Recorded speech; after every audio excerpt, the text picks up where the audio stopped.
Story number 1. The Shadows of Kibini. The Kibini Mountains in Russia's Arctic Circle are both beautiful and brutal. Their jagged peaks and endless snowfields seem to stretch into eternity, creating a landscape that is as unforgiving as it is mesmerizing. I had always been fascinated by the mystery of the 1981 Kibini tragedy. A group of 9 students who set out on an expedition and never returned. When rescuers finally found them, their bodies were scattered across the snow, bearing injuries so bizarre and severe that no rational explanation ever stuck. I wasn't the only one drawn to the story. For decades, the tragedy had been shrouded in speculation, with theories ranging from avalanches to extraterrestrial encounters. When I learned about a local guide willing to take me into the heart of Kibini to retrace the students' steps, couldn't resist. I had no idea what I was walking into. We began the trek in early February, a time when the Kibini's winter grip is at its fiercest. My guide, Pavel, was a seasoned mountaineer with a weathered face and a gruff demeanor. He warned me repeatedly about the dangers of the region, not just the cold and the terrain, but something he wouldn't name outright. "This place has a memory," he said as we trudged through the snow. "You'll feel it soon enough." The first few days were uneventful. The snow was deep, the winds harsh, but the scenery was breathtaking. Mountains rose like sentinels on every side, their jagged peaks cutting into the gray sky. At night, the stars were so bright they seemed almost close enough to touch. But even then, there was an unsettling stillness in the air, as if the mountains were watching us. We reached the site of the 1981 tragedy on the 4th day. The spot, marked on Pavel's map, was a shallow valley surrounded by steep ridges. It didn't look like much, just an expanse of snow broken by a few rocks and the skeletal remains of a collapsed tent. But standing there, I felt an undeniable heaviness, like the air itself was pressing down on me. "This is where they made their camp," Pavel said, his voice low. "And where they died." I set up my camera and began documenting the site. The wind howled through the valley, carrying with it a sound that was almost like a whisper. At first, I thought it was just my imagination, but Pavel's uneasy glances told me he heard it too. "They say the wind speaks here," he muttered. "Sometimes it tells you things you don't want to know."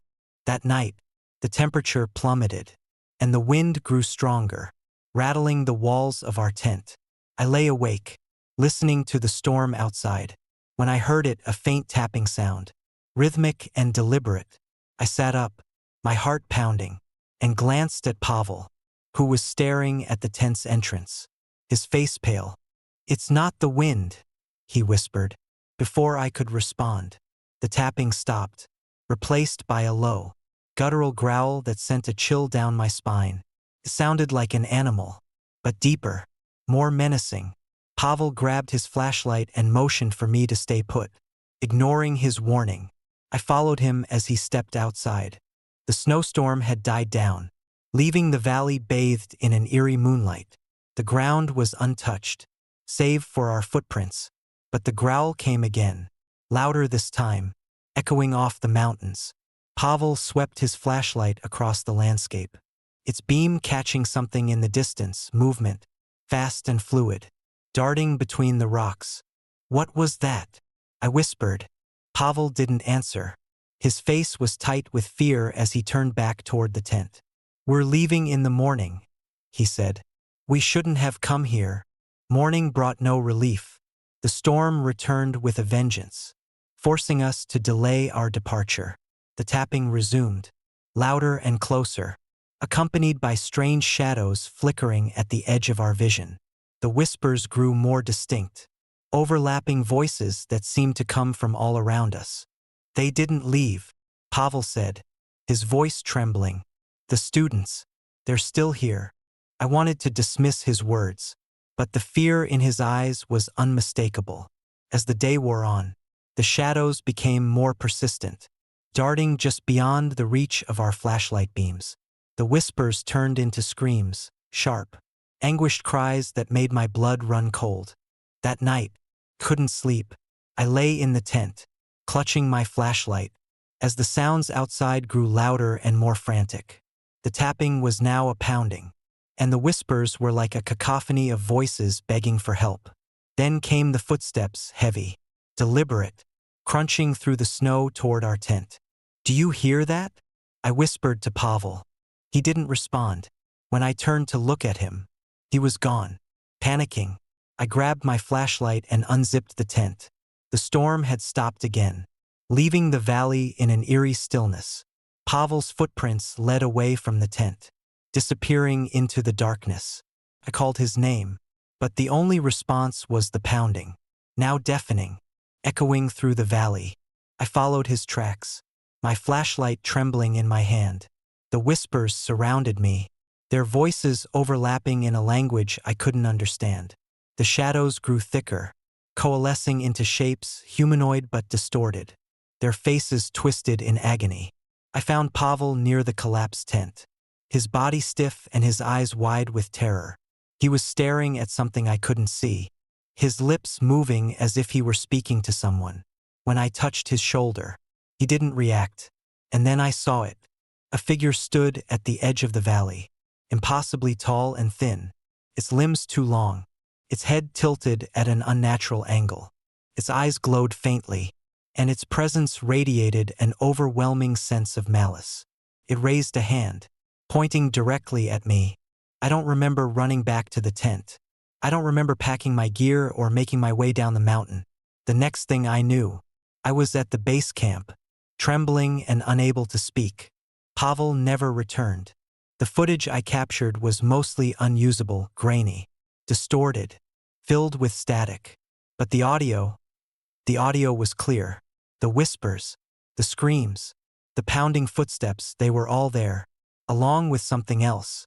A voice, deep and resonant, speaking in perfect Russian. "Leave us." I left Kibini the next day, vowing never to return. Even now, months later, I can still hear the whispers in my dreams, feel the cold air of the valley, and see the shadows moving just beyond the light. The tragedy of 1981 wasn't just a freak accident or an unsolved mystery. Something lives in those mountains, something that doesn't want to be found, and it's still there, waiting for the next group foolish enough to enter its domain. Story number 2. The Shadows of Dyatlov Pass. The Dyatlov Pass incident is one of those stories that seeps into your mind and stays there. A mystery that grows darker the more you think about it. In 1959, 9 Soviet hikers set out on an expedition into the Ural Mountains. They were young, strong, and experienced, yet something out there on that frozen, desolate stretch of wilderness destroyed them. Their bodies were found scattered across the snow, mangled and mutilated in ways no one could explain. To this day, no one knows what really happened. Like everyone else, I was fascinated by the story, devouring every book, article, and theory I could find. Was it an avalanche? A secret Soviet weapon test? Something unnatural? When I got the chance to visit Dyatlov Pass as part of a documentary crew, I knew I had to go. Felt like stepping into history, into the heart of one of the greatest unsolved mysteries of all time. I didn't expect to find answers. I didn't expect to find anything. I was wrong. We arrived at the base camp in late January. The air so cold it felt like it could snap you in half. The journey to Dyatlov Pass was brutal, the terrain unforgiving. Our guide, Andrei, was a grizzled local with decades of experience in the Ural Mountains. He didn't talk much, but when he did, his words carried weight. "You shouldn't stay long," he said as we unloaded our gear.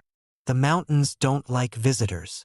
I brushed off his warning as superstition, but there was something about his tone, something in his eyes, that unsettled me.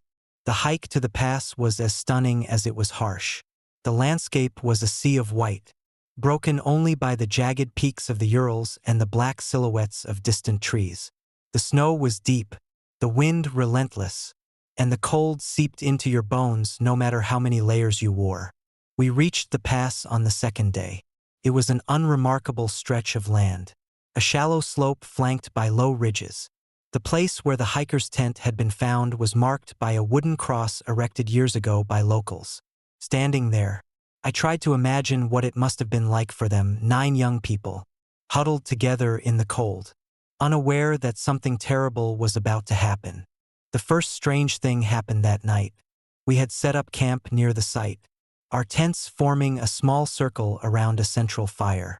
The wind howled through the pass, constant, mournful sound that seemed to come from everywhere at once. I lay awake, listening to the storm, when I heard it, something moving outside the tent. It wasn't the wind. It wasn't the creak of trees or the shifting snow. It was footsteps, deliberate and heavy, circling our camp.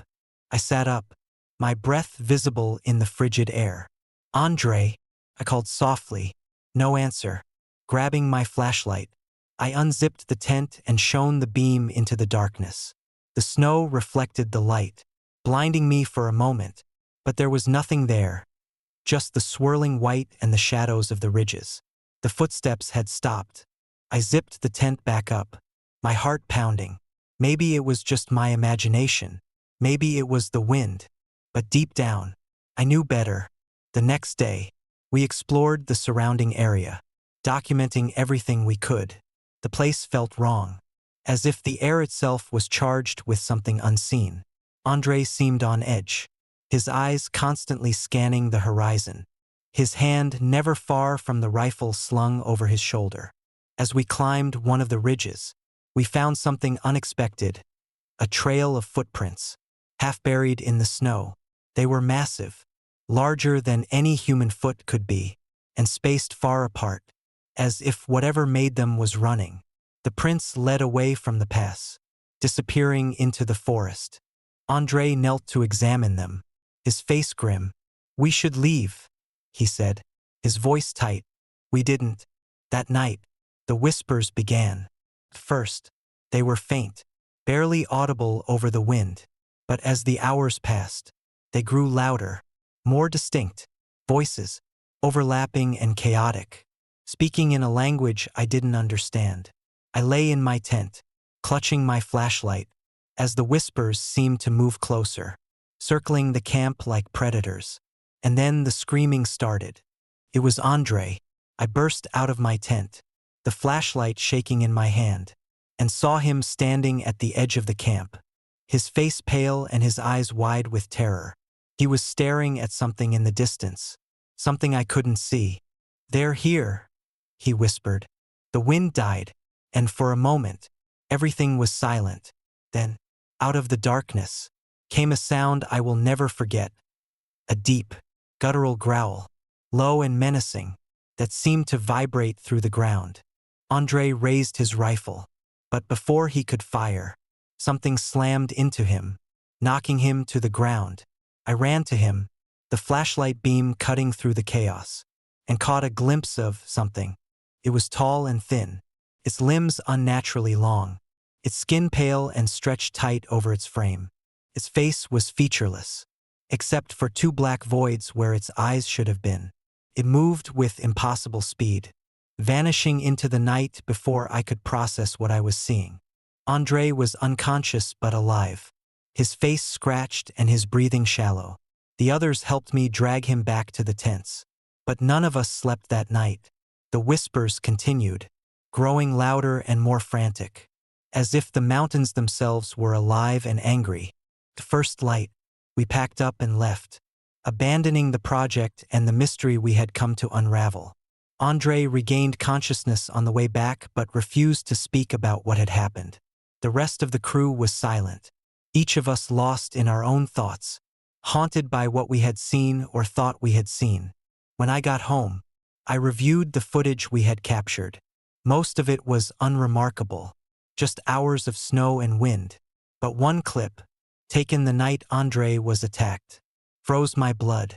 In the corner of the frame, barely visible, was a figure, a pale, featureless shape standing at the edge of the camp, watching us. I never wrote the article. Some stories aren't meant to be told. The Dyatlov Pass is one of those places that defies explanation. A place where the rules of the natural world don't apply. Whatever killed those hikers in 1959 is still out there, lurking in the shadows, waiting for the next group foolish enough to venture into its domain. And sometimes, when the wind howls late at night, I think I hear the whispers again, calling me back to the mountains, calling me to join them. Story number 3. The Legend of the Minnesota Iceman. In the winter of 1968, the roads in northern Minnesota were slick with ice, the air heavy with the kind of cold that bites straight through you.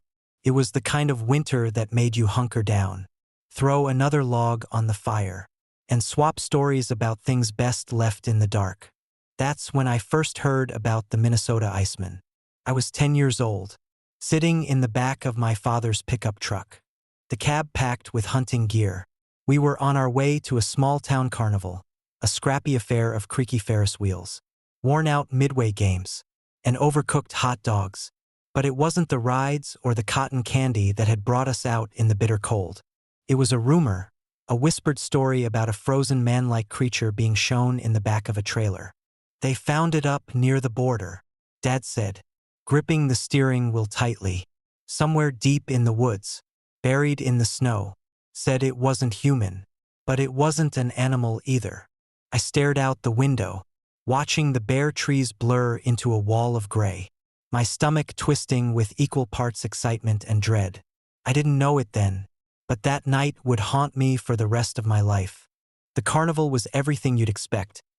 Bright lights strung haphazardly through the cold night, the smell of fried dough mingling with the sharp tang of diesel from the generators. But the real draw was at the far end of the lot, past the carousel and the shooting gallery. A line of people snaked toward a small, unmarked trailer, their breath visible in the freezing air. Dad handed the man at the door a couple of crumpled bills, and we stepped inside. The air was damp and smelled faintly of something metallic.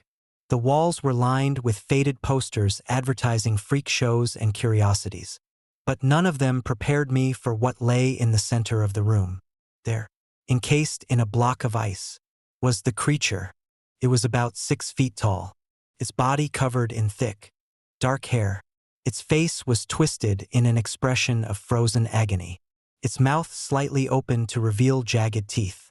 The eyes were closed, but you could tell they weren't human. The hands were large, with long fingers that ended in sharp, black nails. One arm was twisted unnaturally, as if it had been broken in a struggle. "That's no man," Dad muttered, his voice low. The carnival worker, a wiry man with a cigarette dangling from his lips, began his pitch. "Ladies and gentlemen, feast your eyes on the Minnesota Iceman, discovered in the heart of a blizzard. This mysterious creature was pulled from the frozen wilderness by a brave hunter. Is it a missing link? A beast from another age? Or something even stranger? You decide." As he spoke, I couldn't tear my eyes away from the creature. There was something about it, something too real, too raw that made my stomach churn. It wasn't just a carnival trick, a prop meant to shock and amuse. This thing had been alive. And then, for just a moment, I thought I saw its chest move. Dad didn't believe me when I told him. "Just your imagination," he said, lighting a cigarette as we walked back to the truck. "It's probably some stuffed bear someone dressed up to look scary." But I couldn't shake the image from my mind. That night, I lay awake in bed, staring at the frost-covered window, convinced I could hear something scratching at the walls. Over the years, I heard bits and pieces about the Iceman. The creature disappeared shortly after the carnival circuit ended, and rumors began to swirl. Some said the government had seized it, claiming it was a biological anomaly that needed to be studied. Others believed it had been sold to a private collector, locked away in some billionaire's basement. But the most disturbing theory came from a local hunter who swore he'd seen something similar stalking the woods near the Canadian border. "They travel in packs," he'd whispered, his eyes darting around as if expecting to see one behind him. The one in the ice. That was just the unlucky one. 50 years later, I returned to Minnesota for the first time in decades. The town was smaller than I remembered, quieter. The carnival lot was now a strip mall, its bright lights replaced by neon signs advertising payday loans and fast food. I don't know why I went back. Maybe it was curiosity, or maybe it was the faint hope that I could put the memories to rest. But as I wandered through the snowy woods near the border, retracing the path of the old hunter, I began to feel that same oppressive sense of dread I'd felt as a child. The forest was silent, the kind of silence that presses against your ears and makes your skin crawl. The snow was deep, my boots crunching loudly with every step. And then I saw it, tracks. They were massive, easily twice the size of a man's foot, with claw marks etched deep into the ice beneath the snow. My heart pounded as I followed them, the tracks leading deeper into the woods, weaving through trees and across frozen streams. The air grew colder, the sky darkening as the first flakes of a new storm began to fall. And then I heard it, a low, guttural growl, reverberating through the trees. It wasn't far. My hands shook as I raised my flashlight, the beam cutting through the gloom. At the edge of the light, something moved. It was tall and covered in hair, its eyes glowing faintly in the darkness. The creature stepped closer, its breath visible in the frigid air, and I realized with a jolt of terror that it wasn't alone. Shapes moved in the shadows, circling me, their growls blending into a chorus of menace. I ran. I don't remember how I made it back to my truck. The storm had swallowed the tracks, and the forest seemed alive with whispers and movement. When I finally reached the highway, I drove without stopping, the growls still echoing in my ears. I never went back. I never told anyone what I saw, not the full story. Anyway, but every winter, when the snow begins to fall and the nights grow long, I think about the Iceman. I think about the frozen body in the carnival trailer, his twisted face and jagged teeth, and I wonder if it was the only one. Story number 4. The Whispering Blizzard of Vermont. The winter of 1943 hit Vermont harder than anyone expected. People in the small towns scattered across the Green Mountains were used to harsh winters. But this storm was different. It wasn't just the snow or the biting cold. It was the way the wind seemed to howl like a living thing, carrying whispers that crawled into your mind and refused to leave.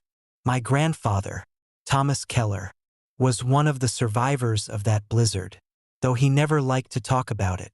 Growing up, I'd hear bits and pieces of the story, his hushed conversations with my grandmother late at night, the way his hands would shake when a winter storm rolled in. He told me once, after a few too many drinks, that the storm wasn't just a freak act of nature. It was something else entirely. I didn't believe him at the time, but now, after everything I've seen and heard, I wish I had. It was February 15th, 1943. When the storm hit, my grandfather and his two closest friends, Arthur and Bill, were in the woods near their small town of Williston, checking the trap lines they used to supplement their meager incomes. The morning had been clear, the sky a brilliant blue, but by midday, dark clouds had rolled in, and the temperature dropped like a stone. They decided to head back, but the snow came fast and heavy, erasing their tracks and turning the familiar forest into a maze of white. "We should stop and make a fire," Arthur had said, but my grandfather insisted they push on. They were close to the cabin. He told them, though he wasn't entirely sure. The wind was the worst of it. It wasn't just cold, it was alive. It screamed through the trees, carrying with it faint, almost imperceptible whispers. At first, they thought it was just the sound of the storm, but the whispers grew louder, more distinct. Words, fragmented and overlapping, that seemed to come from everywhere at once. "Thomas," one of the voices said, and my grandfather froze. It wasn't just his name, it was his mother's voice, though she'd been dead for years. "Did you hear that?"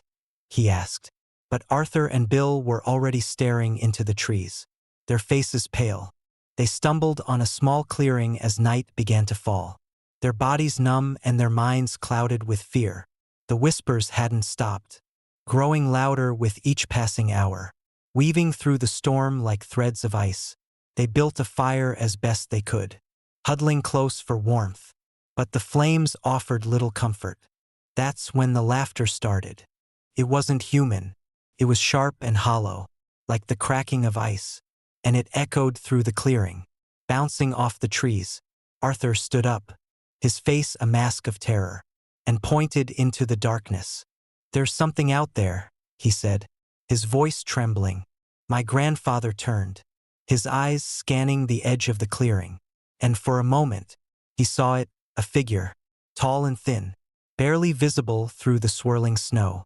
Its limbs were too long, its movements too fluid, and its eyes, they glowed faintly, like embers in the dark. "It's just the storm," Bill said, though his voice betrayed his fear. "We're imagining things." But they weren't. The figure moved closer, its outline shifting and flickering, as if it were made of the storm itself. And then it stopped, just at the edge of the firelight. Arthur panicked. He grabbed his axe and charged toward the figure, shouting something unintelligible. But as soon as he crossed the boundary of the firelight, he vanished. One moment he was there, the next he was gone, his voice swallowed by the wind. My grandfather and Bill stood frozen, too terrified to move. The figure didn't follow Arthur. It stayed at the edge of the light, his head tilting slightly, as if watching them. "We have to go," Bill whispered. But my grandfather shook his head. "We can't," he said. "Not into the dark." The hours dragged on, the fire burning lower and lower. The whispers grew louder, more insistent, and the figure began to circle the clearing, its movements jerky and unnatural. At one point, it stopped and pointed toward my grandfather, its arm impossibly long. He didn't remember falling asleep, but he woke to silence. The storm had stopped, the sky clear and the stars bright. The fire was out, its embers glowing faintly in the snow. Bill was gone. For a moment, he thought he'd imagined everything. But then he saw the tracks, long, thin impressions in the snow, leading away from the clearing. And then he heard it, a single whisper, soft and clear, coming from behind him. "Run."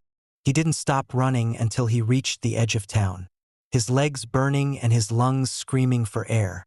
The townspeople found him half-frozen and incoherent, babbling about the storm and the shadows. A search party went out the next day, but they didn't find Arthur or Bill. They found the clearing, though, and the remains of the fire, and they found tracks, dozens of them, circling the clearing, none of them human. My grandfather never went into the woods again. He moved to a different town, far from Vermont, and tried to forget what had happened. But every winter, when the snow began to fall and the wind howled through the trees, he'd sit by the fire, staring into the flames, and I'd see the fear in his eyes. He died in 1985, taking most of the story with him, but the whispers stayed. I've heard them myself, on cold, windy nights, faint but unmistakable. They call my name sometimes, just like they called his. And sometimes, when I look out into the snow, I see it, the figure, standing at the edge of the light, watching, and I know it's waiting. Story number 5. Nightmare on Great Slave Lake. The Great Slave Lake in Canada's Northwest Territories is one of the largest and deepest lakes in the world. In the dead of winter, it becomes a frozen wasteland, a vast expanse of snow-covered ice stretching endlessly into the horizon. It's a place that demands respect, where even the smallest mistake can be fatal. But for all its natural dangers, there are stories, dark stories, about what lurks beneath the ice. I first heard about the disappearance of John McGregor in 1948 from my grandfather, who was a trapper in the region. He was one of the last people to see McGregor alive. It wasn't just the mystery of his vanishing that haunted the locals. It was what they found on the ice afterward. My grandfather always refused to go into detail, but as a kid, I'd overhear his hushed conversations with others who'd been there. They spoke of strange marks, of whispers in the wind, and of something moving under the ice. I never believed in ghost stories, Not until I went to Great Slave Lake myself. It was February 1987 when I found myself on the frozen expanse of the lake, part of a small crew documenting life in the far north. The locals we spoke to were friendly but guarded, quick to steer the conversation away from the darker tales about the lake. Only one man, an elder named James Littlefoot, was willing to talk about McGregor. "They say the lake took him," he said, staring out over the ice. "Pulled him under, just like it's pulled others before and after. It's not just the cold you need to worry about out there. The spirits, they don't like visitors." "Spirits?" I asked, my skepticism obvious. James shrugged, his weathered face unreadable. "Call them what you want. All I know is, every winter, the ice whispers, and if you're not careful, it takes you." The first few days of our expedition were uneventful. The cold was relentless, the wind cutting like knives, but the scenery was breathtaking. The lake stretched on forever, a perfect white canvas under a pale gray sky. At night, the auroras danced overhead, their green and purple hues lighting up the darkness. It wasn't until our fourth day that things began to change. We were setting up camp on the ice, our tents clustered around a makeshift fire pit, when one of our team, a guy named Dave, mentioned hearing something strange the night before. "Thought it was just the wind at first," he said, stirring a pot of coffee over the fire. "But it sounded different, like voices, just faint enough that you couldn't make out the words. Probably just the ice shifting," I said, though I couldn't deny the uneasy feeling that crept over me. That night, as I lay in my tent, I heard it too. At first, it was a low hum, barely audible over the wind, but as the hours dragged on, it grew louder, more distinct. Whispers, overlapping and chaotic, seemed to come from all directions. I sat up, my breath visible in the freezing air, and strained to listen. The voices were almost human, but not quite. I stepped outside, the cold hitting me like a wall. The camp was still, the other tents dark and silent. The whispers seemed to ebb and flow, carried on the wind, and for a moment, I thought I saw something moving in the distance. A shadow, faint and flickering, just at the edge of the firelight. The next morning, Dave was gone. His tent was empty, his gear untouched, but there was no sign of him. The rest of us spread out, searching the ice, calling his name. It wasn't long before we found the tracks, his boot prints leading away from camp, heading toward the center of the lake. The tracks were strange. They were staggered at first, like he'd been walking quickly, then more spaced out, as if he'd started to run, and then they stopped, replaced by a long, shallow groove in the ice, as if something had dragged him away. "What the hell?" muttered Greg, one of the cameramen, his face pale. The groove stretched for at least 50 feet before vanishing abruptly. There were no other tracks, no signs of a struggle, just the groove, ending in nothingness. We should have left then, packed up and headed back to shore. But we didn't. We told ourselves we had to find Dave, that he might still be alive. But deep down, we all knew better. That night, the whispers returned, louder than before. They seemed to seep into the very fabric of the camp, vibrating through the ice and into our bones. The shadows at the edge of the firelight grew bolder, darting closer, their movements unnatural and jerky. And then the ice cracked. It was a deep, resonant sound, like a gunshot, and it sent us all scrambling out of our tents. The fire had gone out, leaving us in near-total darkness. The whispers became a roar, and the ground beneath our feet seemed to shift. "Run!" Greg shouted, but it was too late. Something emerged from the darkness, something massive and pale, its form shifting and fluid, as if it were made of the ice itself. Its eyes glowed faintly, and its mouth opened in a soundless scream. It moved with impossible speed, its limbs stretching and twisting as it reached for us. I don't remember much after that, just the cold, the sound of the ice breaking, and the feeling of something pulling at me, dragging me toward the abyss. I woke up on the shore, my clothes soaked and frozen, my body trembling uncontrollably. Greg was there too, huddled under a blanket provided by a local rescue team. The others, they didn't make it. We never found Dave. We never found the rest of the team. The locals said the lake had claimed them, just as it had claimed so many others. They told us to leave, to never come back. And we didn't argue. I don't talk about Great Slave Lake anymore. The nightmares are bad enough. Every winter, when the snow falls and the wind howls, I hear the whispers again, faint but insistent, calling me back. And sometimes, when I'm alone at night, I see the shadows moving just beyond the light, their forms shifting and flickering, waiting for the ice to freeze again, waiting for their next victim.